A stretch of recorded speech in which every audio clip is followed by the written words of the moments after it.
शेतकऱ्यांनी सन 2019 ते 2026 या दरम्यान घेतलेल्या अल्पमुदत पीक कर्जाची 2 लाख रुपयांपर्यंतची रक्कम माफ करण्याचा निर्णय शासनानं घेतलाय.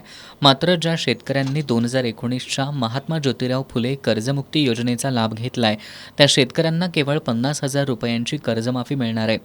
सन 2019 साली राज्यातील सुमारे 33 लाख शेतकऱ्यांनी कर्जमाफी योजनेचा लाभ घेतला होता. याचा अर्थ यंदाच्या कर्जमाफी योजनेतून 33 लाख शेतकरी लाभापासून वंचित राहणार आहेत.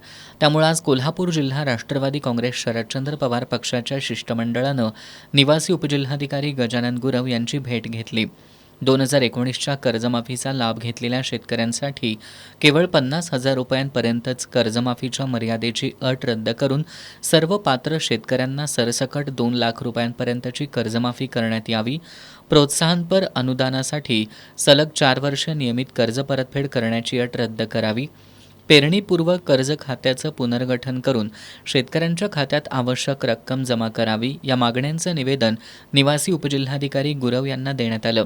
यावेळी पक्षाचे राष्ट्रीय सचिव बाजीराव खाडे, जिल्हा कार्याध्यक्ष अनिल घाटगे, उत्तर विधानसभा अध्यक्ष गणेश जाधव, करवीर तालुकाध्यक्ष श्रीकांत पाटील, निशांत पाटील, डॉक्टर लक्ष्मण करपे यांच्यासह पदाधिकारी उपस्थित होते.